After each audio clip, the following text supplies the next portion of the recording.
നമസ്കാരം, എല്ലാവർക്കും way to സയൻസിൻ്റെ മറ്റൊരു വീഡിയോ ക്ലാസ്സിലേക്ക് സ്വാഗതം. നമ്മൾ ഡിസ്കസ് ചെയ്തുകൊണ്ടിരിക്കുന്നത് 10ാം ക്ലാസ്സിലെ ഫിസിക്സിൻ്റെ 3ാമത്തെ ചാപ്റ്ററായ ഇലക്ട്രോ മാഗ്നറ്റിക് ഇൻഡക്ഷൻ എന്നുള്ള പാഠമാണ്. കഴിഞ്ഞ ക്ലാസ്സിൽ നമ്മൾ പഠിച്ചത് AC ജനറേറ്ററും DC ജനറേറ്ററും ഒക്കെ ആയിരുന്നു. അതിൻ്റെ പ്രിൻസിപ്പിളും ഒക്കെ നമ്മൾ പഠിച്ചു. ഇന്നത്തെ ക്ലാസ്സിൽ നമ്മൾ പഠിക്കാൻ പോകുന്നത് ട്രാൻസ്ഫോമറും അതിൻ്റെ പ്രിൻസിപ്പിളിനെ വർക്കിങ്ങിനെ കുറിച്ചാണ്. നമുക്ക് ക്ലാസ്സിലേക്ക് കിടക്കാം. ആദ്യം നമ്മൾ നോക്കുന്നത് മ്യൂച്വൽ ഇൻഡക്ഷൻ എന്താണെന്നാണ്.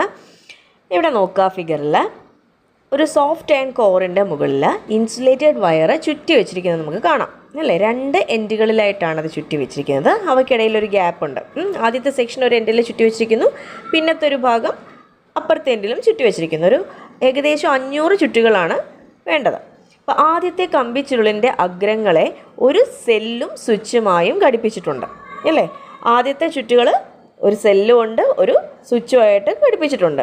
രണ്ടാമത്തെ എൻഡിലെ ചുറ്റുകളെയൊക്കെയോ ഒരു ബൾബുമായിട്ടാണ് കണക്ട് ചെയ്തിരിക്കുന്നത്. ഇനി നമ്മളോട് ചോദിച്ചിരിക്കുന്നത് സ്വിച്ച് തുടർച്ചയായി ഓണാക്കുകയും ഓഫാക്കുകയും ചെയ്യുക എന്ത് നിരീക്ഷിക്കുന്നു എന്നുള്ളതാണ്. ഇപ്പം നമ്മൾ സ്വിച്ച് ഓൺ ആക്കി കഴിയുമ്പോൾ നമുക്കറിയാം അവിടെ ഒരു കറണ്ട് ഫ്ലോ ഉണ്ടാകും. അതൊരു ക്ലോസ്ഡ് സർക്യൂട്ടാണ് അല്ലേ, അവിടെ ഒരു കറണ്ട് ഫ്ലോ ഉണ്ടാകും നമുക്കറിയാം. ഇപ്പോൾ കറണ്ട് ക്യാരിയിങ് കണ്ടക്ടറിന് ചുറ്റിനും എന്തുണ്ടാകും എന്നാണ് നമ്മൾ പഠിച്ചിരിക്കുന്നത്? മാഗ്നറ്റിക് ഫീൽഡ് ഉണ്ടാകും എന്ന് നമ്മൾ പഠിച്ചിട്ടുണ്ട്. അപ്പോൾ സ്വിച്ച് ഓൺ ചെയ്ത ഉടനെ അവിടെ ഒരു മാഗ്നറ്റിക് ഫീൽഡ് ഉണ്ടായി. സ്വിച്ച് ഓഫ് ചെയ്ത് കഴിയുമ്പോഴത്തേക്കോ അവിടെ മാഗ്നറ്റിക് ഫ്ലക്സ് ഇല്ലാണ്ടായി. അപ്പോൾ അവിടെ ഒരു ഫ്ലക്സ് വേരിയേഷൻ അവിടെ സംഭവിക്കുന്നുണ്ട്. അപ്പോൾ സ്വിച്ച് തുടർച്ചയായി ഓണാക്കുകയും ഓഫാക്കുകയും ചെയ്യുമ്പോൾ ബൾബ് ഗ്ലോ ചെയ്യും നമുക്കറിയാം. അപ്പോൾ സ്വിച്ച് ഓണാക്കിയ അവസ്ഥയിൽ വെച്ചിരുന്നാൽ എന്ത് സംഭവിക്കും? ഓണാക്കിയ ഉടനെ അവിടെ ബൾബ് കത്തുന്നതായിട്ട് നമുക്ക് കാണാം അല്ലേ. കാരണം അവിടെ കറണ്ട് ഫ്ലോ ഉണ്ടായി, അവിടെ ഒരു മാഗ്നറ്റിക് ഫീൽഡ് പ്രൊഡ്യൂസ് ചെയ്തു. ഇനി സ്വിച്ച് ഓണാക്കി തന്നെ വെച്ച് കഴിഞ്ഞെന്നാൽ അവിടെ മാഗ്നറ്റിക് ഫ്ലക്സിന് ചേഞ്ച് സംഭവിക്കണമെങ്കിലേ അവിടെ ബൾബ് ഗ്ലോ ചെയ്യുള്ളൂ. പക്ഷേ അവിടെ ഫ്ലക്സിന് ചേഞ്ച് സംഭവിക്കുന്ന എന്തെങ്കിലും ഒരു ഘടകം അവിടെ ഉണ്ടോ? വേറെ ഇല്ല. അപ്പോൾ സ്വിച്ച് ഓൺ ചെയ്യുന്ന സമയത്ത് മാഗ്നറ്റിക് ഫീൽഡ് പ്രൊഡ്യൂസ് ചെയ്ത ഉടനെ തന്നെ ബൾബ് ഒന്ന് ഗ്ലോ ചെയ്യും. പിന്നെ ആ സ്വിച്ച് ഓൺ ആക്കി തന്നെ വെച്ച് കഴിഞ്ഞെന്നാൽ അവിടെ മാഗ്നറ്റിക് ഫ്ലക്സിന് ചേഞ്ച് ഒന്നും ഇല്ല അല്ലേ. നമ്മൾ ബൾബിന് ഡയറക്റ്റായിട്ട് സെല്ലിലേക്ക് നമ്മൾ കണക്ട് ചെയ്തിട്ടില്ല അല്ലേ.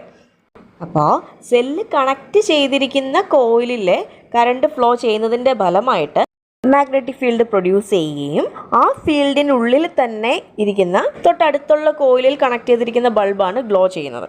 അവിടെ മാഗ്നറ്റിക് ഫ്ലക്സ് ചേഞ്ച് ഉണ്ടാവണം. മാഗ്നറ്റിക് ഫ്ലക്സ് ചേഞ്ച് ഉണ്ടാകുന്ന സന്ദർഭങ്ങളിൽ മാത്രമേ ഈ ബൾബ് എന്ത് ചെയ്യുള്ളൂ? ഗ്ലോ ചെയ്യുള്ളൂ. അപ്പോൾ സ്വിച്ച് ഓണാക്കി വെച്ചുകൊണ്ടേ ഇരുന്ന് കഴിഞ്ഞാൽ അവിടെ മാഗ്നറ്റിക് ഫ്ലക്സിന് ചേഞ്ച് ഒന്നും സംഭവിക്കുന്നില്ല.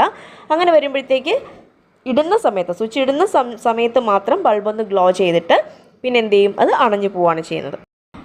ഏതെല്ലാം സന്ദർഭങ്ങളിലാണ് ഫ്ലക്സിന് മാറ്റം ഉണ്ടാകുന്നത്? സ്വിച്ച് ഓൺ ചെയ്യുന്ന സന്ദർഭത്തിലും സ്വിച്ച് ഓഫ് ചെയ്യുന്ന സന്ദർഭങ്ങളിലുമാണ് മാഗ്നറ്റിക് ഫ്ലക്സിന് വേരിയേഷൻ ഉണ്ടാകുന്നത്. രണ്ടാമത്തെ കോയിലിൽ വൈദ്യുത പ്രവാഹം ഉണ്ടാകുന്നത് ഏതെല്ലാം സന്ദർഭങ്ങളിലാണ്? അവിടെയും സ്വിച്ച് ഓൺ ചെയ്യുന്ന സന്ദർഭത്തിലും ഓഫ് ചെയ്യുന്ന സന്ദർഭത്തിലുമാണ് തൊട്ടടുത്തുള്ള കോയിലിൽ വൈദ്യുത പ്രവാഹം ഉണ്ടാകുന്നത്. ഫിഗറിലൊന്ന് നോക്കുക. ഏത് കോയിലിലാണോ നാം വൈദ്യുതി നൽകുന്നത് അതാണ് പ്രൈമറി കോയിലായിട്ട് എടുക്കേണ്ടത്. നമ്മൾ സെല്ല് കണക്ട് ചെയ്തിരിക്കുന്ന കോയിൽ ഏതാണോ അത് പ്രൈമറി കോയിലായിട്ടും എടുക്കുക. ഏത് കോയിലിലാണോ വൈദ്യുതി പ്രേരിതമാകുന്നത് അത് നമ്മൾ സെക്കൻഡറി കോയിലായിട്ടുമാണ് കൺസിഡർ ചെയ്യുന്നത്. ഓക്കെ, നമ്മൾ കറണ്ട് അങ്ങോട്ട് കൊടുക്കുന്ന കോയിൽ ഏതാണോ അതിനെ നമ്മൾ പ്രൈമറി കോയിലെന്നും അതിൻ്റെ ഫലമായിട്ട് തൊട്ടടുത്ത കോയിലിൽ വൈദ്യുതി പ്രേരിതമാകുന്നുണ്ട്, ആ പ്രേരിതമാകുന്ന കോയിലിനെയാണ് നമ്മൾ സെക്കൻഡറി കോയിൽ എന്ന് പറയുന്നത്. അപ്പോൾ നമുക്ക് എന്ത് മനസ്സിലായി? 2 കമ്പിച്ചുരുളുകൾ അടുത്തടുത്ത് വെച്ച് കഴിഞ്ഞെന്നാൽ ഒരു കമ്പിച്ചുരുളിൽ പ്രൈമറിയിൽ നമ്മൾ ഒരു കറണ്ട് കൊടുക്കുന്നതിൻ്റെ ഫലമായിട്ട് തൊട്ടടുത്ത് തന്നെ സ്ഥിതി ചെയ്യുന്ന സെക്കൻഡറി കോയിലിലും എന്ത് പ്രൊഡ്യൂസ് ചെയ്യുന്നു നമ്മൾ പഠിച്ചു? കറണ്ട് പ്രൊഡ്യൂസ് ചെയ്യുന്നു, പ്രേരിത വൈദ്യുതി ഉണ്ടാകുന്നു എന്ന് നമ്മൾ പഠിച്ചു. ഇനി ഈ സ്വിച്ച് തുടർച്ചയായി ഓണും ഓഫും ചെയ്യാതെ തന്നെ വേറെ ഏതെങ്കിലും മാർഗത്തിൽ നമുക്ക് ഈ മാഗ്നറ്റിക് ഫ്ലക്സിന് മാറ്റം വരുത്താനായിട്ട് പറ്റുമോ? നമുക്കവിടെ DC കറണ്ടിന് പകരം ബാറ്ററി നമ്മൾ കൊടുക്കുമ്പോഴത്തേക്ക് DC കറണ്ടാണ് അവിടെ ബാറ്ററിയിലൂടെ ഫ്ലോ ചെയ്യുന്നത് നമുക്കറിയാം. അപ്പോൾ DCക്ക് പകരം നമ്മൾ AC ആണ് പ്രൈമറി കോയിലിൽ നൽകുന്നതെങ്കിൽ സെക്കൻഡറി കോയിലിൽ തുടർച്ചയായി EMF പ്രേരണം ചെയ്യപ്പെടും. പ്രൈമറി കോയിലിലൂടെ നമ്മൾ AC കടത്തി വിടുമ്പോൾ ACയുടെ ദിശ തുടർച്ചയായിട്ടുള്ള ഇടവേളകളിൽ അത് മാറുന്നതാണെന്ന് നമുക്കറിയാം അല്ലേ. അപ്പോൾ അതിനനുസരിച്ച് ACയുടെ ദിശ മാറുന്നതിനനുസരിച്ച് പച്ചിരുമ്പ് കോറിന് ചുറ്റും തുടർച്ചയായി കാന്തിക മണ്ഡലത്തിന് മാറ്റം ഉണ്ടാകുന്നു. ഇങ്ങനെ മാറുന്ന ഈ കാന്തിക മണ്ഡലത്തിനുള്ളിലാണ് ആര് സ്ഥിതി ചെയ്യുന്നത്? സെക്കൻഡറി കോയിൽ സ്ഥിതി ചെയ്യുന്നത്. ഇത് സെക്കൻഡറി ചുരുളിനുള്ളിൽ വെച്ച് ഒരു കാന്തം ചലിപ്പിക്കുന്നതിന് സമാനമാണ്. തന്മൂലം സെക്കൻഡറിയിൽ ഫ്ലക്സ് വ്യതിയാനം അനുഭവപ്പെടുകയും അതിൽ EMF പ്രേരണം ചെയ്യപ്പെടുകയും ചെയ്യുന്നു. ഈ പ്രവർത്തനമാണെന്ത്? മ്യൂച്വൽ ഇൻഡക്ഷൻ എന്ന് പറയുന്നത്. അപ്പോൾ എന്താണ് മ്യൂച്വൽ ഇൻഡക്ഷൻ എന്ന് പറഞ്ഞാൽ? സമീപസ്ഥങ്ങളായി സ്ഥിതി ചെയ്യുന്ന രണ്ട് കമ്പിച്ചുരുളുകളിൽ ഒന്നിലെ വൈദ്യുത പ്രവാഹ തീവ്രതയിലോ ദിശയിലോ മാറ്റമുണ്ടാകുമ്പോൾ അതിനു ചുറ്റുമുള്ള കാന്തിക ഫ്ലക്സിന് മാറ്റമുണ്ടാകുന്നു. ഇതിൻ്റെ ഫലമായി രണ്ടാമത്തെ കമ്പിച്ചുരുളിലും ഒരു EMF പ്രേരിതമാകുന്നു. ഈ പ്രതിഭാസമാണെന്ത്? മ്യൂച്വൽ ഇൻഡക്ഷൻ എന്ന് പറയുന്നത്. എങ്കിലിനി നമുക്ക് മ്യൂച്വൽ ഇൻഡക്ഷൻ്റെ അടിസ്ഥാനത്തിൽ പ്രവർത്തിക്കുന്ന ഒരു ഉപകരണം പരിചയപ്പെടാം. അതാണെന്ത്? ട്രാൻസ്ഫോമർ എന്നാണ് അതിൻ്റെ പേര്. ട്രാൻസ്ഫോമറിൻ്റെ പ്രിൻസിപ്പിൾ എന്താണ്? മ്യൂച്വൽ ഇൻഡക്ഷൻ ആണ് കേട്ടോ. ഈ ഫിഗറിൽ കാണിച്ചിരിക്കുന്നതാണ് ട്രാൻസ്ഫോമർ. അതിൻ്റെ സിമ്പലും താഴെ കാണിച്ചിട്ടുണ്ട്. ഓക്കെ. അപ്പോൾ പവറിൽ വ്യത്യാസം വരാതെ AC-യുടെ വോൾട്ടതയെ ഉയർത്താനോ താഴ്ത്താനോ സഹായിക്കുന്ന ഉപകരണമാണ് ഇത് ട്രാൻസ്ഫോമർ എന്ന് പറയുന്നത്. അപ്പോൾ AC വോൾട്ടേജിനെ ഉയർത്തുകയോ താഴ്ത്തുകയോ ചെയ്യാൻ സഹായിക്കുന്ന ഉപകരണമാണ് ട്രാൻസ്ഫോമർ. അവിടെ പവറിൽ വ്യത്യാസം ഉണ്ടാകുന്നില്ല. ട്രാൻസ്ഫോമർ രണ്ട് തരത്തിലാണുള്ളത്. സ്റ്റെപ്പ് അപ്പ് ട്രാൻസ്ഫോമറുമുണ്ട്, സ്റ്റെപ്പ് ഡൗൺ ട്രാൻസ്ഫോമറുമുണ്ട്. AC-യുടെ വോൾട്ടത ഉയർത്തുന്നത് സ്റ്റെപ്പ് അപ്പ് ട്രാൻസ്ഫോമറും AC-യുടെ വോൾട്ടത താഴ്ത്തുന്നത് സ്റ്റെപ്പ് ഡൗൺ ട്രാൻസ്ഫോമറുമാണ്. പവർ പ്ലാന്റിൽ നിന്നും ഇലക്ട്രിസിറ്റി ദൂര സ്ഥലങ്ങളിലേക്കൊക്കെ ഡിസ്ട്രിബ്യൂട്ട് ചെയ്യണമെന്നുണ്ടെങ്കിൽ അതിൻ്റെ വോൾട്ടേജ് ഹൈ ആക്കണം. അതിന് വേണ്ടിയിട്ടാണ് നമ്മൾ സ്റ്റെപ്പ് അപ്പ് ട്രാൻസ്ഫോമർ യൂസ് ചെയ്യുന്നത്. ട്രാൻസ്മിഷൻ ലൈൻസിലൂടെ ഈ ഹൈ വോൾട്ടേജിലുള്ള കറണ്ട് പിന്നീട് ദൂര സ്ഥലങ്ങളിലേക്കൊക്കെ എത്തുകയും അവിടുത്തെ സ്റ്റെപ്പ് ഡൗൺ ട്രാൻസ്ഫോമർ ഉപയോഗിച്ചുകൊണ്ട് അതിൻ്റെ വോൾട്ടേജ് കുറച്ചതിന് ശേഷമാണ് പിന്നീട് വീടുകളിലേക്കും മറ്റ് സ്ഥലങ്ങളിലേക്കും ഇതിനെ ഡിസ്ട്രിബ്യൂട്ട് ചെയ്യുന്നത്. ഫിഗറിൽ നോക്കുക, നമ്മൾ എപ്പോഴും ഇൻപുട്ട് വോൾട്ടേജ് കൊടുക്കുന്നത് പ്രൈമറി കോയിലായിരിക്കും. സെക്കൻഡറി കോയിലിൽ നിന്നാണ് നമ്മൾ ഔട്ട്പുട്ട് എടുക്കുന്നത്. അപ്പോൾ VP എന്ന് പറയുന്നത് പ്രൈമറി കോയിലിൽ നമ്മൾ കൊടുക്കുന്ന വോൾട്ടേജ് ആണ്. NP എന്ന് പറയുന്നത് നമ്പർ ഓഫ് ടേൺസ്, ആ ചുറ്റുകളുടെ എണ്ണമാണ് NP കൊണ്ട് ഡിനോട്ട് ചെയ്യുന്നത്. പ്രൈമറി കോയിലിലെ നമ്പർ ഓഫ് ടേൺസ്, അതാണ് NP. IP എന്ന് പറയുന്നത് പ്രൈമറി കോയിലിലൂടെയുള്ള കറണ്ടാണ് IP കൊണ്ട് ഡിനോട്ട് ചെയ്യുന്നത്. ഇനി ഔട്ട്പുട്ടിലേക്ക് നോക്കുക, അവിടെ VS എന്ന് ഡിനോട്ട് ചെയ്തിരിക്കുന്നത് സെക്കൻഡറി കോയിലിലെ വോൾട്ടേജ് ആണ് VS. NS എന്ന് പറയുന്നത് സെക്കൻഡറി കോയിലിലെ നമ്പർ ഓഫ് ടേൺസും IS എന്ന് പറയുന്നത് സെക്കൻഡറി കോയിലൂടെയുള്ള കറണ്ടുമാണ്. സ്റ്റെപ്പ് അപ്പ് ട്രാൻസ്ഫോമർ നമ്മൾ നോക്കിക്കഴിഞ്ഞാൽ നമ്പർ ഓഫ് ടേൺസ് കൂടുതൽ എവിടെയാണ്? പ്രൈമറി കോയിലാണോ സെക്കൻഡറി കോയിലാണോ?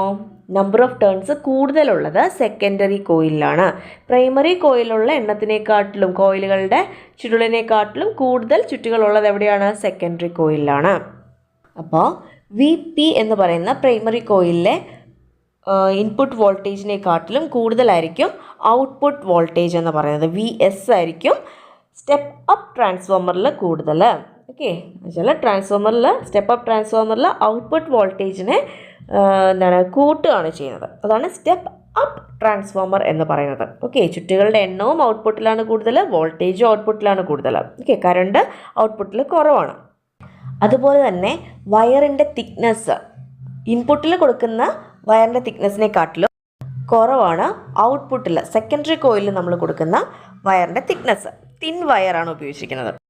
ഇനി നമുക്ക് സ്റ്റെപ്പ് ഡൗൺ ട്രാൻസ്ഫോമർ നോക്കാം. ഇവിടെയും ഇൻപുട്ടിലുള്ള പ്രൈമറി കോയിലിലെ വോൾട്ടേജ് എന്ന് പറയുന്നത് VP തന്നെയാണ്. അവിടെ ചുറ്റുകളുടെ എണ്ണം നോക്കുക, number of turns in primary coil NP. എങ്ങനെയാണ് നമ്പർ ഓഫ് ടേൺസിൻ്റെ എണ്ണം? സെക്കൻഡറി കോയിലിനെ അപേക്ഷിച്ച് കൂടുതലാണ്. അപ്പോൾ സ്റ്റെപ്പ് ഡൗൺ ട്രാൻസ്ഫോമറിൽ ഔട്ട്പുട്ടിൽ വരുന്ന വോൾട്ടേജ് VS എന്ന് പറയുന്നത് VPയെക്കാട്ടിലും കുറവായിരിക്കും. അതാണ് അതിനെ സ്റ്റെപ്പ് ഡൗൺ ട്രാൻസ്ഫോമർ എന്ന് പറയുന്നത്. ഓക്കെ, ഇവിടെ വോൾട്ടേജ് ഡൗൺ ആയി അല്ലേ, വോൾട്ടേജ് കുറയുവാണ് ചെയ്യുന്നത്. സെക്കൻഡറി കോയിലിൽ എത്തുമ്പോഴത്തേക്ക് ഔട്ട്പുട്ട് വോൾട്ടേജ് കുറവായിരിക്കും. ഇനി വയറിൻ്റെ തിക്നെസ് നോക്കുക. പ്രൈമറി കോയിലിൽ നമ്മൾ യൂസ് ചെയ്തിരിക്കുന്ന വയറിൻ്റെ തിക്നെസ് വളരെ കുറവാണ്. തിൻ വയേഴ്സാണ് യൂസ് ചെയ്തിരിക്കുന്നത്. സെക്കൻഡറി കോയിലാണെങ്കിലോ തിക്ക് വയേഴ്സാണ് ഔട്ട്പുട്ടിൽ യൂസ് ചെയ്തിരിക്കുന്നത്. അപ്പോൾ ഔട്ട്പുട്ടിലെ കറണ്ട് ഇവിടെ IS എന്ന് പറയുന്നത് സെക്കൻഡറിയിലെ കറണ്ട് കൂടുതലായിരിക്കും. അപ്പോൾ രണ്ട് ടൈപ്പ് ട്രാൻസ്ഫോമർ ഉണ്ടെന്ന് പഠിച്ചു. സ്റ്റെപ്പ് അപ്പ് ട്രാൻസ്ഫോമറും ഉണ്ട്, സ്റ്റെപ്പ് ഡൗൺ ട്രാൻസ്ഫോമറും ഉണ്ട്. സ്റ്റെപ്പ് അപ്പ് ട്രാൻസ്ഫോമറിൽ ഔട്ട്പുട്ട് വോൾട്ടേജ് VS എന്ന് പറയുന്നത് കൂടുതലായിരിക്കും. സ്റ്റെപ്പ് ഡൗൺ ട്രാൻസ്ഫോമറിൽ ഔട്ട്പുട്ട് വോൾട്ടേജ് എന്ന് പറയുന്നത് കുറവായിരിക്കും. ആ പേരിൽ തന്നെ ഉണ്ടല്ലേ സ്റ്റെപ്പ് ഡൗൺ. അപ്പോൾ വോൾട്ടേജ് ഡൗൺ, കുറഞ്ഞിരിക്കും ഔട്ട്പുട്ടിലെ വോൾട്ടേജ്. ഓക്കെ, അപ്പോൾ ഇവിടെ ഒരു ടേബിൾ കൊടുത്തിരിക്കാൻ നോക്കുക. സ്റ്റെപ്പ് അപ്പ് ട്രാൻസ്ഫോമറും സ്റ്റെപ്പ് ഡൗൺ ട്രാൻസ്ഫോമറും തമ്മിലുള്ള ഡിഫറൻസ് എഴുതാനാണ് പറഞ്ഞിരിക്കുന്നത്. സ്റ്റെപ്പ് അപ്പ് ട്രാൻസ്ഫോമറിൽ നമ്മൾ പ്രൈമറിയിൽ വണ്ണം കൂടിയ കമ്പികളാണ് ഉപയോഗിച്ചിരിക്കുന്നത്. സ്റ്റെപ്പ് ഡൗൺ ട്രാൻസ്ഫോമറിലോ വണ്ണം കുറഞ്ഞ തിൻ വയേഴ്സാണ് നമ്മൾ പ്രൈമറിയിൽ യൂസ് ചെയ്തിരിക്കുന്നത്. ഓക്കെ, ഇനി സ്റ്റെപ്പ് അപ്പ് ട്രാൻസ്ഫോമറിൽ സെക്കൻഡറിയിൽ നമ്മൾ തിൻ വയേഴ്സ് ഉപയോഗിച്ചിരിക്കുന്നു. സ്റ്റെപ്പ് ഡൗൺ ട്രാൻസ്ഫോമറിൽ സെക്കൻഡറിയിൽ നമ്മൾ തിക്ക് വയേഴ്സാണ് ഉപയോഗിച്ചിരിക്കുന്നത്. ഇനി സ്റ്റെപ്പ് അപ്പ് ട്രാൻസ്ഫോമറിൽ പ്രൈമറിയിലെ നമ്പർ ഓഫ് ടേൺസിൻ്റെ എണ്ണം കുറവാണ്. സ്റ്റെപ്പ് ഡൗൺ ട്രാൻസ്ഫോമർ നോക്കിക്കഴിഞ്ഞാൽ നമ്പർ ഓഫ് ടേൺസ് സെക്കൻഡറിയിൽ കുറവാണ്. നമ്മൾ ഒരു ട്രാൻസ്ഫോമർ എടുത്തു കഴിഞ്ഞാൽ അതിൻ്റെ ഓരോ കോയിലുകളിലെയും ഓരോ ചുറ്റിലുമുള്ള EMF എങ്ങനെയായിരിക്കും? തുല്യമായിരിക്കും. ഒരു ട്രാൻസ്ഫോമറിൻ്റെ ഇരു കോയിലുകളിലെയും ഓരോ ചുറ്റിലുമുള്ള EMF തുല്യമായിരിക്കും. ഒരു ചുറ്റിലുള്ള EMF നമ്മൾ E ആയിട്ട് കൺസിഡർ ചെയ്യുകയാണ്. അങ്ങനെ പ്രൈമറി കോയിലിൽ എത്ര ചുറ്റുകളുണ്ട്? നമ്പർ ഓഫ് ടേൺസ് എന്ന് പറയുന്നത് NP ആണ് അല്ലേ? അങ്ങനെയാണെങ്കിൽ പ്രൈമറി കോയിലിലെ EMF അഥവാ വോൾട്ടേജ് VP എന്ന് പറയുന്നത് NP ഇൻറ്റു E എന്ന് നമുക്ക് എഴുതാം. Number of turns in the primary coil into ഒരു ചുറ്റിലുള്ള EMF ആണ് E എന്ന് പറയുന്നത്. അതേ ഇൻറ്റു എത്ര ചുറ്റുകളുണ്ടോ അത്രയും ചുറ്റുകൾ NP ഇൻറ്റു E. അതാണ് എന്തെന്ന് പറയുന്നത്? പ്രൈമറി കോയിലിലെ ആകെയുള്ള വോൾട്ടേജ് VP എന്ന് പറയുന്നത്. അതുപോലെ തന്നെ സെക്കൻഡറി ചുരുളുകൾ എടുത്തു കഴിഞ്ഞാലും അവിടെയും ഓരോ ചുറ്റിലുമുള്ള ഓരോ ടേൺസിലെയും EMF എന്ന് പറയുന്നത് തുല്യമായിരിക്കും, E തന്നെയായിരിക്കും. അപ്പോൾ എത്ര ടേണുകളുണ്ട് സെക്കൻഡറി കോയിലിൽ?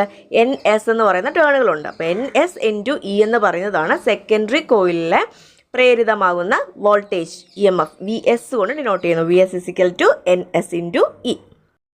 ഇതാണ് നമ്പർ ഓഫ് ടേൺസും വോൾട്ടേജും തമ്മിലുള്ള ബന്ധം കേട്ടോ. സെക്കൻഡറിയിലെ ചുറ്റുകളുടെ എണ്ണം മാറുന്നതിനനുസരിച്ച് VS ചേഞ്ച് ചെയ്തുകൊണ്ടേയിരിക്കുന്നു, വോൾട്ടേജിന് വേരിയേഷൻ വരുന്നു. അതായത് ഒരു ട്രാൻസ്ഫോമറിൻ്റെ പ്രൈമറിയിലെ ചുറ്റുകളുടെ എണ്ണത്തിൻ്റെ എത്ര മടങ്ങാണോ സെക്കൻഡറിയിലെ ചുറ്റുകളുടെ എണ്ണം അത്ര തന്നെ മടങ്ങ് വോൾട്ടതയിലും വ്യത്യാസം വരും. ഇനി ട്രാൻസ്ഫോമറിലെ നമ്പർ ഓഫ് ടേൺസും ഇൻഡ്യൂസ്ഡ് EMFും തമ്മിലുള്ള റിലേഷൻ എന്ന് പറയുന്നത് VS/VP ചെയ്യുമ്പോൾ നമുക്ക് കിട്ടും. VS എന്ന് പറഞ്ഞാൽ നമുക്കറിയാം number of turns into EMF ആണ്. VP എന്ന് പറഞ്ഞാൽ number of turns in the primary into E ആണ് അല്ലേ? അപ്പോൾ VS/VP is equal to NS into E divide by NP into E. അപ്പോൾ ഇയും ന്യൂമറേറ്ററിലെയും ഡിനോമിനേറ്ററിലെയും ക്യാൻസൽ ചെയ്ത് പോയിട്ട് നമുക്ക് എന്ത് കിട്ടും? VS/VP ഇസിക്കൽ ടു NS/NP എന്നൊരു റിലേഷൻ നമുക്ക് കിട്ടും. ഓക്കെ, അതാണ് ഇൻഡ്യൂസ്ഡ് EMFും നമ്പർ ഓഫ് ടേൺസും തമ്മിലുള്ള റിലേഷൻ. ഇവിടെ ഒരു ബോക്സ് കൊടുത്തിട്ടുണ്ട്. ഇതിൽ പ്രൈമറി കോയിലിലെയും സെക്കൻഡറി കോയിലിലെയും ചുറ്റുകളുടെ എണ്ണവും വോൾട്ടതയും ഒക്കെയാണ് തന്നിരിക്കുന്നത്. ഇത് വെച്ചുകൊണ്ട് നമ്മൾ പ്രോബ്ലംസ് കുറച്ച് നമ്മൾ ചെയ്ത് കഴിയുമ്പോഴത്തേക്ക് ആ റിലേഷൻ നമുക്ക് ബൈ ഹാർട്ട് ആയിക്കോളും. അപ്പോൾ പ്രൈമറി കോയിലിലെ ചുറ്റുകളുടെ എണ്ണം 500, NP 500 തന്നിട്ടുണ്ട്. വോൾട്ടേജ് VP എന്ന് പറയുന്നത് 10 വോൾട്ട് തന്നിട്ടുണ്ട്. സെക്കൻഡറി കോയിലിൻ്റെ എണ്ണം NS 2500 തന്നിട്ടുണ്ട്. നമുക്ക് കണ്ടുപിടിക്കേണ്ട വോൾട്ടത VS എന്ന് പറയുന്നതാണ്. അപ്പോൾ നമുക്ക് റിലേഷൻ അറിയാലോ, VS/VP ഇസിക്കൽ ടു NS/NP എന്നുള്ളതാണ്. ഗിവൺ വാല്യൂസ് നമ്മൾ സബ്സ്റ്റിറ്റ്യൂട്ട് ചെയ്ത് കൊടുക്കുമ്പോൾ VS divide by 10 volt is equal to 2500 divide by 500 എന്ന് വരും. ഇക്വേഷനിൽ 10 വോൾട്ട് കൊണ്ട് ഡിവൈഡ് ചെയ്തിരിക്കുകയാണ് ഈക്വൽ ടു സൈൻ്റെ ലെഫ്റ്റ് സൈഡിൽ. അതപ്പോൾ നമ്മൾ ഈക്വൽ ടു സൈൻ്റെ റൈറ്റ് സൈഡിലേക്ക് പോകുമ്പോൾ 10 വോൾട്ട് എന്ന് പറയുന്നത് മൾട്ടിപ്ലൈ ചെയ്യണം അല്ലേ? അതിന് നമുക്ക് VS എന്ത് എഴുതാം? 2500 ഇൻറ്റു 10 ഡിവൈഡ് ബൈ 500 എന്ന് കിട്ടും, which is equal to 50 volt എന്ന് കിട്ടും. നെക്സ്റ്റ് ക്വസ്റ്റ്യനിലേക്ക് പോകാം. അടുത്ത് നമുക്ക് കണ്ടുപിടിക്കേണ്ടത് NP ആണ്. VSും VPയും NSും നമുക്ക് തന്നിട്ടുണ്ട്. VSൻ്റെ വാല്യൂ 25 ആണ് തന്നിരിക്കുന്നത്, 25 വോൾട്ട്. VPയുടെ വാല്യൂ 100 വോൾട്ടാണ്. NS 800, NP ആണ് നമുക്ക് കണ്ടുപിടിക്കേണ്ടത്. വാല്യൂസ് സബ്സ്റ്റിറ്റ്യൂട്ട് ചെയ്ത് കൊടുക്കുമ്പോൾ എന്ത് കിട്ടും? 25 divide by 100 equal to 800 divide by NP എന്ന് നമുക്ക് എഴുതാം. ഇനി NPയെ ഈക്വൽ സൈൻ്റെ ലെഫ്റ്റ് സൈഡിലേക്ക് ഞാൻ കൊണ്ടുപോവാണ്. അപ്പോൾ അത് മൾട്ടിപ്ലിക്കേഷൻ ആവും അല്ലേ? NP ഇൻറ്റു 25/100 എന്നാവും, വിച്ച് ഇസ് ഈക്വൽ ടു 800. അതിൽ നമുക്ക് NP എങ്ങനെ എഴുതാം? NP ഇസ് ഈക്വൽ ടു ആ 25/100നെ നമ്മൾ ഈക്വൽ സൈൻ്റെ റൈറ്റ് സൈഡിലേക്ക് കൊണ്ടുപോകുമ്പോൾ തിരിച്ചിട്ട് ഗുണിക്കുകയാണ് ചെയ്യേണ്ടത്. അങ്ങനെ 800 ഇൻറ്റു 100/25 എന്ന് കിട്ടും, which is equal to 3200.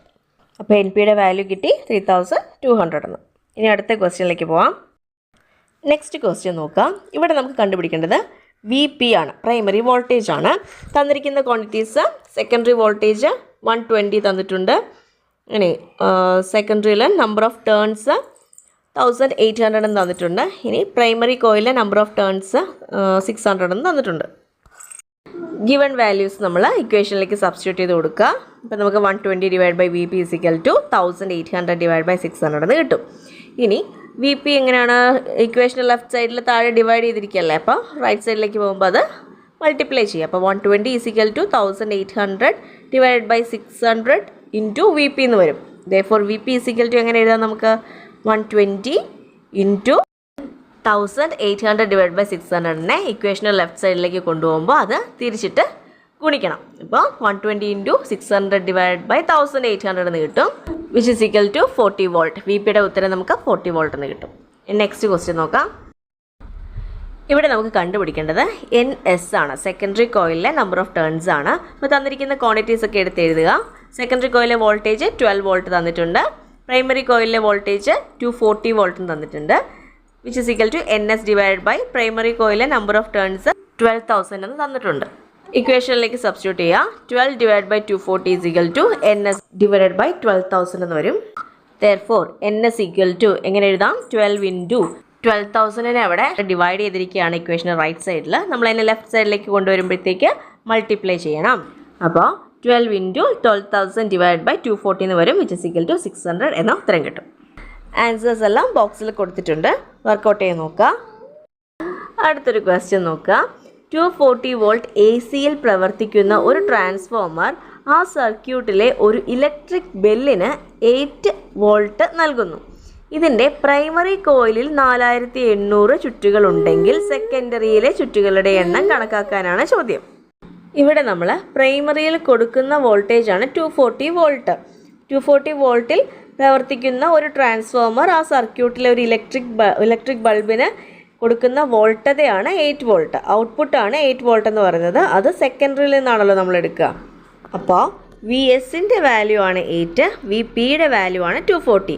So നമ്മൾ ഇക്വേഷനിലേക്ക് ഗിവൺ വാല്യൂസ് സബ്സ്റ്റിറ്റ്യൂട്ട് ചെയ്ത് കൊടുക്കുമ്പോൾ എങ്ങനെ വരും, 8 divide by 240 is equal to NS divide by 4800 അല്ലേ. പ്രൈമറി കോയിലിലാണ് 4800 ചുറ്റുകളുണ്ടെന്ന് പറഞ്ഞിരിക്കുന്നത്. ഓക്കെ, അപ്പോൾ NPയുടെ വാല്യൂ ആണ് 4800 ആയിട്ട് എടുക്കേണ്ടത്. അങ്ങനെയാണെങ്കിൽ NS എങ്ങനെ കണ്ടുപിടിക്കാം, NS ഈക്വൽ ടു 8 ഇൻറ്റു 4800നെ നമ്മൾ ലെഫ്റ്റ് സൈഡിലേക്ക് കൊണ്ടുവരിക. അപ്പോൾ അത് മൾട്ടിപ്ലൈ ചെയ്യണം അല്ലേ. 8 ഇൻറ്റു 4800 ഡിവൈഡ് ബൈ 240 എന്ന് കിട്ടും, which is equal to 480 divide by 3 അല്ലേ. ന്യൂമറേറ്ററിലെയും ഡിനോമിനേറ്ററിലെയും സീറോസ് തങ്ങളിൽ ക്യാൻസൽ ചെയ്ത് കളഞ്ഞിട്ട് 8 കൊണ്ട് 24നെ കട്ട് ചെയ്യാമല്ലോ 3 വെച്ചിട്ട്. അങ്ങനെ 480 ഡിവൈഡ് ബൈ 3 കിട്ടും, വിച്ച് ഇസ് ഈക്വൽ ടു 180 എന്ന് നമുക്ക് NSൻ്റെ വാല്യൂ കിട്ടും. അടുത്ത ക്വസ്റ്റ്യൻ നോക്കാം. 240 വോൾട്ട് ഇൻപുട്ട് വോൾട്ടേജിൽ പ്രവർത്തിക്കുന്ന ഒരു ട്രാൻസ്ഫോമറിൻ്റെ സെക്കൻഡറിയിൽ 80 ചുറ്റുകളും പ്രൈമറിയിൽ 800 ചുറ്റുകളും ഉണ്ട്. ഈ ട്രാൻസ്ഫോമറിൻ്റെ ഔട്ട്പുട്ട് വോൾട്ടത എത്രയാണെന്നാണ് ചോദിച്ചിരിക്കുന്നത്. ഇവിടെ ക്വാണ്ടിറ്റീസ് ഒക്കെ നമുക്ക് ഡയറക്റ്റ് തന്നിട്ടുണ്ട് അല്ലേ. ഇൻപുട്ട് വോൾട്ടേജ് ആണ് 240 വോൾട്ട് തന്നിരിക്കുന്നത്. അപ്പോൾ ഇൻപുട്ട് നമ്മൾ കൊടുക്കുന്ന എപ്പോഴും പ്രൈമറിയിലായത് കാരണം അത് പ്രൈമറി വോൾട്ടേജ് ആയിട്ട് എടുക്കാം. VP ആണ് 240 വോൾട്ട്. ഇനി സെക്കൻഡറിയിൽ 80 ചുറ്റുകളുണ്ടെന്നാണ് പറഞ്ഞിരിക്കുന്നത്. അപ്പോൾ NS എന്ന് പറയുന്നത് 80 ആയി, പ്രൈമറിയിലെ ചുറ്റുകൾ NP എന്ന് പറയുന്നത് 800 ആയി. അപ്പോൾ ഇനി നമുക്ക് എന്തേ കണ്ടുപിടിക്കാനായിട്ടുള്ളൂ, VS. അപ്പോൾ നമുക്ക് തന്നിരിക്കുന്ന ക്വാണ്ടിറ്റീസ് നമ്മൾ സബ്സ്റ്റിറ്റ്യൂട്ട് ചെയ്യുക. VS divide by 240 equal to 80 divided by 800. അപ്പോൾ VS നമുക്ക് എങ്ങനെ എഴുതാം, 80 ഇൻറ്റു 240 റൈറ്റ് ഹാൻഡ് സൈഡിലേക്ക് പോകുമ്പോൾ മൾട്ടിപ്ലൈ ചെയ്യണം, divide by 800, which is equal to 24 volt എന്ന് നമുക്ക് ആൻസർ കിട്ടും. മറ്റ് ഊർജ്ജ നഷ്ടങ്ങളൊന്നുമില്ലെങ്കിൽ പ്രൈമറിയിലെ പവറും സെക്കൻഡറിയിലെ പവറും തുല്യമായിരിക്കും എന്നുള്ളതാണ്. അപ്പോൾ വോൾട്ടതയും കറണ്ടും അറിയാമെങ്കിൽ പവർ കണ്ടെത്താനുള്ള ഇക്വേഷൻ എന്താണ്, power is equal to voltage into current എന്നുള്ളതാണ്. ട്രാൻസ്ഫോമറിൻ്റെ പ്രൈമറിയിലെ വോൾട്ടത VPയും അതിലെ കറണ്ട് IP-യും സെക്കൻഡറിയിലെ വോൾട്ടത VSഉം അതിലെ കറണ്ട് ISഉം ആയാൽ ഇവയെ ബന്ധിപ്പിക്കുന്ന സൂത്രവാക്യം എങ്ങനെ എഴുതാം, പ്രൈമറിയിലെ power in primary equal to VP into IP, സെക്കൻഡറിയിലെ power VS into IS. Voltage into current ആണല്ലോ പവർ, അങ്ങനെയാണ് എഴുതുന്നത്. ഒരു ട്രാൻസ്ഫോമറിനെ സംബന്ധിച്ചിടത്തോളം പ്രൈമറിയിലെ പവർ എന്തിനോട് ഈക്വൽ ആയിരിക്കും? സെക്കൻഡറിയിലെ പവറിനോട് ഈക്വൽ ആയിരിക്കും. അതായത് നമുക്ക് എങ്ങനെ എഴുതാം? V P into I P is equal to V S into I S എന്ന് എഴുതാം. അതിനൊരു റേഷ്യോ ആയിട്ട് നമുക്ക് എങ്ങനെ എഴുതാൻ പറ്റും? Therefore I P by I S equal to V S by V P എന്ന് നമുക്ക് എഴുതാം. I P by I S equal to V S by V P ആണ് കേട്ടോ. ഇപ്പോൾ V P into I P is equal to V S into I S. Step up ട്രാൻസ്ഫോമറിൻ്റെ secondary voltage കൂടുതലും current കുറവുമായിരിക്കും. Step down ട്രാൻസ്ഫോമറിലെ secondary voltage കുറവും current കൂടുതലുമായിരിക്കും. അപ്പോൾ V P into I P is equal to V S into I S. അപ്പോൾ അങ്ങനെ equate ചെയ്ത് എഴുതണം എന്നുണ്ടെങ്കിൽ ഇൻപുട്ട് പവറും ഔട്ട്പുട്ട് പവറും ഈക്വൽ ആകണം. അങ്ങനെ ഈക്വലായി വരണം എന്നുണ്ടെങ്കിൽ ഒന്നെങ്കിൽ വോൾട്ടേജ് കൂടി നിൽക്കണം, അല്ലെങ്കിൽ കറണ്ട് കുറഞ്ഞ് നിൽക്കണം. ഒന്ന് കൂടുമ്പോൾ മറ്റേത് കുറയണം. അപ്പോൾ സ്റ്റെപ്പ് അപ്പ് ട്രാൻസ്ഫോമറിൻ്റെ സെക്കൻഡറി വോൾട്ടേജ് കൂടുതലും കറണ്ട് കുറവുമായിരിക്കും. അങ്ങനെയാണെങ്കിൽ സ്റ്റെപ്പ് ഡൗൺ ട്രാൻസ്ഫോമറിൻ്റെ കേസിൽ സെക്കൻഡറി വോൾട്ടേജ് കുറവും കറണ്ട് കൂടുതലുമായിരിക്കും.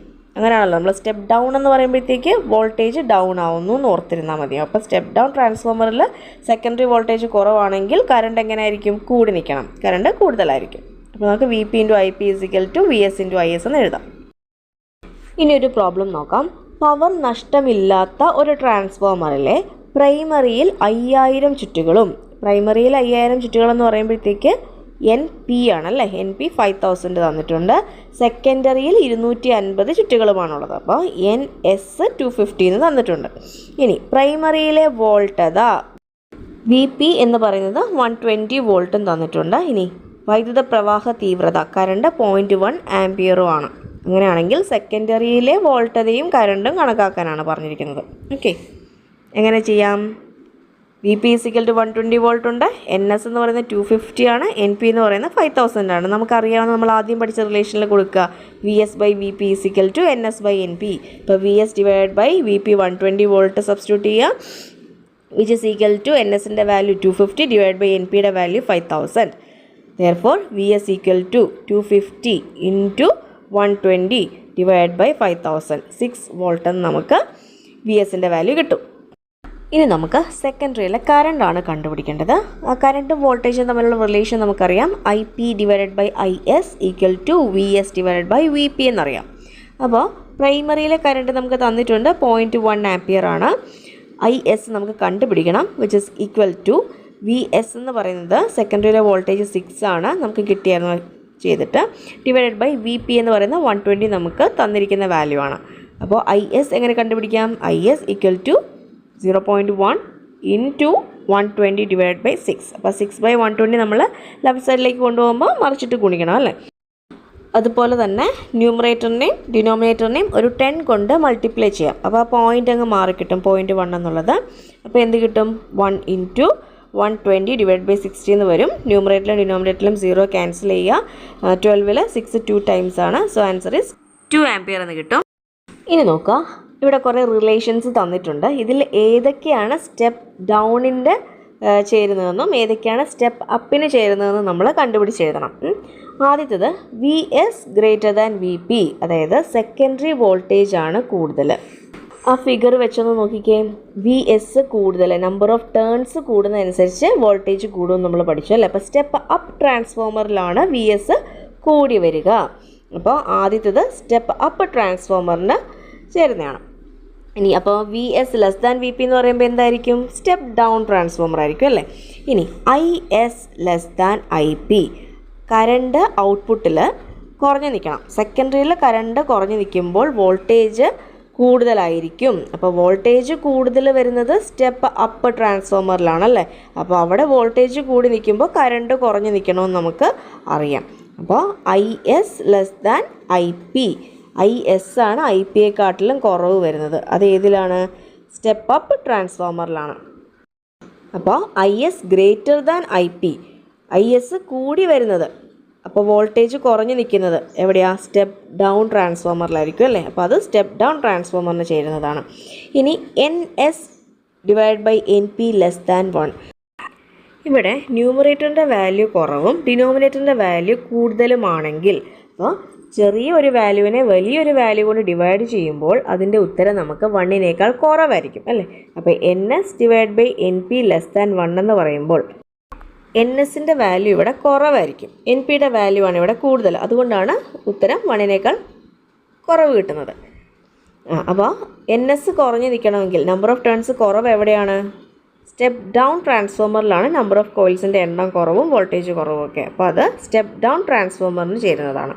അപ്പോൾ N S divide by N P greater than 1 വരണമെങ്കിൽ എൻ എസിൻ്റെ വാല്യൂ എൻ പിയെക്കാട്ടിലും കൂടുതലായിരിക്കണം അല്ലേ? അപ്പോൾ എൻ എസിൻ്റെ വാല്യൂ കൂടുതൽ, നമ്പർ ഓഫ് സെക്കൻഡറി ടേൺസ് കൂടുതൽ വരുന്നത് സ്റ്റെപ്പ് അപ്പ് ട്രാൻസ്ഫോമറിലാണ്. അതുകൊണ്ടാണ് അതിൻ്റെ വാല്യൂ എന്തെന്ന് വന്നത് ഗ്രേറ്റർ ദാൻ 1. ന്യൂമറേറ്ററിൻ്റെ വാല്യൂ ഡിനോമിനേറ്ററിനെക്കാട്ടിലും കൂടുതലാണെന്നുണ്ടെങ്കിൽ കിട്ടുന്ന ഉത്തരം എന്തായിരിക്കും? 1നേക്കാട്ടിലും കൂടുതലായിരിക്കും. അപ്പോൾ അത് സ്റ്റെപ്പ് അപ്പ് ട്രാൻസ്ഫോമറിന് ചേരുന്നതാണ്. അപ്പോൾ മ്യൂച്വൽ ഇൻഡക്ഷനിൽ നമ്മൾ പഠിച്ചായിരുന്നു, പ്രൈമറി കോയിലിലൂടെ കറണ്ട് കടന്നു പോകുമ്പോൾ തൊട്ടടുത്ത് തന്നെയുള്ള സെക്കൻഡറി കോയിലിലേക്ക് ഒരു EMF ഇൻഡ്യൂസ് ചെയ്യപ്പെടുമെന്ന് നമ്മൾ പഠിച്ചായിരുന്നു. അങ്ങനെയാണെങ്കിൽ ഒരു സോളിനോയിഡിലൂടെ വൈദ്യുതി പ്രവഹിക്കുന്നതിൻ്റെ ഫലമായി അതേ സോളിനോയിഡിൽ തന്നെ പ്രേരിത വൈദ്യുതി ഉണ്ടാകാൻ സാധ്യതയുണ്ടോ? ഇതിനെക്കുറിച്ച് നമുക്ക് നെക്സ്റ്റ് ക്ലാസ്സിൽ ഡിസ്കസ് ചെയ്യാം. അപ്പോൾ ഇന്നത്തെ ക്ലാസ് വൈൻഡപ്പ് ചെയ്യാണ്. എന്തെങ്കിലും സംശയമുണ്ടെന്നുണ്ടെങ്കിൽ കമൻറ്റ് സെക്ഷൻ വഴി ചോദിക്കാവുന്നതാണ്. ക്ലാസ് ഇഷ്ടപ്പെട്ടു എന്നുണ്ടെങ്കിൽ സപ്പോർട്ട് ചെയ്യുക. താങ്ക്